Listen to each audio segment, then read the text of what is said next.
பீகார் மாநிலம் கயாவில் காய்கனி சந்தையில் பயங்கர தீ விபத்து ஏற்பட்டதில் 100க்கும் மேற்பட்ட கடைகள் எரிந்து சேதமடைந்தன. விவரங்களோடு இணைகிறார் நம்முடைய டெல்லி சிறப்பு செய்தியாளர் சுசித்ரா. விவரம் என்ன?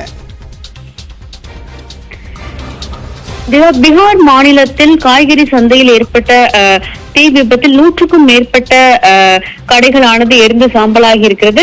மிக முக்கியமாக அங்கே துப்புரவுத்துறையினுடைய போராட்டம் என்பது சில நாட்களாக நடைபெற்று வரும் நிலையில் அந்த பகுதியில் தேங்கி இருந்த குப்பைகள் மீது சிலர் தீ வைத்ததாக கூறப்படுகிறது. அதனை அடுத்து அங்கே பற்றிய மளவள பற்றிய அந்த தீயை பொறுத்தளவில் பல்வேறு நூற்றுக்கணக்கான கடைகளை முழுமையாக சேதமடைந்துள்ளதாக தற்பொழுது பீகார் மாநில மற்றும் மாவட்ட அதிகாரிகள் தெரிவித்திருக்கிறார்கள். கயாவில் உள்ள அந்த பிரபலமான அந்த மகாபோதி ஆலயத்தின் அருகே உள்ள அந்த காய்கறி மார்க்கெட்டில் தான் இந்த ஒரு சம்பவமானது நடைபெற்றதாகவும் அந்த தீயை அணைத்து தற்பொழுது தீயை கட்டுக்குள் கொண்டு வந்திருப்பதாகவும் தற்பொழுது அந்த மாவட்டத்தினுடைய காவல்துறை அதிகாரிகள் மற்றும் தீயணைப்புத்துறை அதிகாரிகள் தெரிவித்திருக்கிறார்கள். இதில் சுமார் 120க்கும் மேற்பட்ட கடைகளானது முற்றிலுமாக சேதமடைந்துள்ளது.